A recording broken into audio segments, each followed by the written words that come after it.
All India मजलिस इत्तेहादुल मुस्लिमीन के कद्दावर नेता परखर प्रवक्ता इम्तियाज़ जलील इस बार भी एमआईएम के टिकट से औरंगाबाद से चुनाव लड़ रहे हैं। आपको बताते चले, महाराष्ट्र की सरजमीन का इकलौता एमआईएम का सांसद इम्तियाज़ जलील इस बार भी चुनावी मैदान में खड़े हैं और उनकी सभा को संबोधित करने के लिए खुद राष्ट्रीय अध्यक्ष असदुद्दीन अवैसी और बिहार के प्रदेश अध्यक्ष अख्तुल ईमान की भी मौजूदगी रही।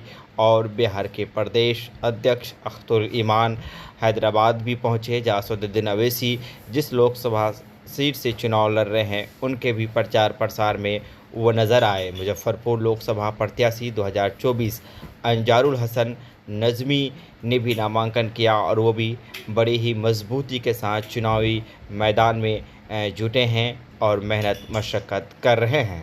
इम्तियाज़ जलील औरंगाबाद से सांसद चुने गए थे। ऑल इंडिया मजलिस इत्तेहादुल मुस्लिमीन के दो सांसद, एक राष्ट्रीय अध्यक्ष असदुद्दीन अवैसी और एक महाराष्ट्र के औरंगाबाद से इम्तियाज़ जलील, दोनों का चुनाव होना अभी बाकी है। एमआईएम तो यूँ तो कई सीटों पर चुनाव लड़ रही है।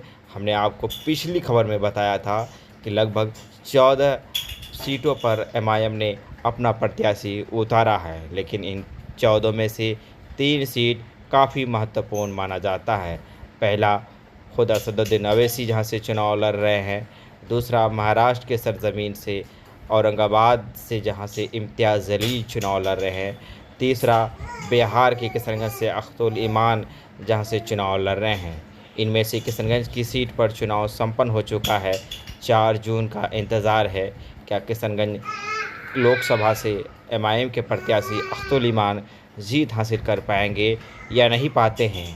लेकिन अभी औरंगाबाद और हैदराबाद में चुनाव होना बाकी है, जहां से असदुद्दीन अवैसी और इम्तियाज़ जलील चुनाव के मैदान में खड़े हैं।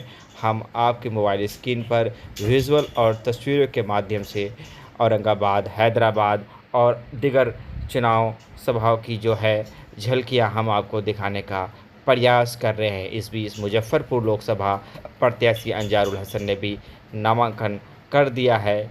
आपको बताते चले कि कुल 7 चरणों में इस बार लोकसभा का चुनाव होना है, जिनमें 3 चरण का मतदान बड़े ही शांतिपूर्ण तरीके से समाप्त हो चुका है। अभी भी 4 चरणों का चुनाव होना बाकी है। कुल मिलाकर आधे से ज़्यादा सीटों पर चुनाव हो चुके हैं और आधे से कम सीटों पर चुनाव होना बाकी है। सभी चुनावों के रिजल्ट 4 जून को घोषित किए जाएंगे। तब पता चलेगा कौन सी पार्टी कितने सीट लाने में कामयाब होती है, कौन कहां से जीत हासिल कर पाता है और किसे कहां से शिकस्त मिल पाती है। इन सब नतीजों के लिए, परिणामों के लिए हमें 4 जून का इंतज़ार करना पड़ेगा। हम आपसे गुजारिश करेंगे, खबर को शेयर करें, चैनल को सब्सक्राइब करें, बेल आइकन को प्रेस करें। विदा लेते हैं आपसे। धन्यवाद, शुक्रिया, आदाब।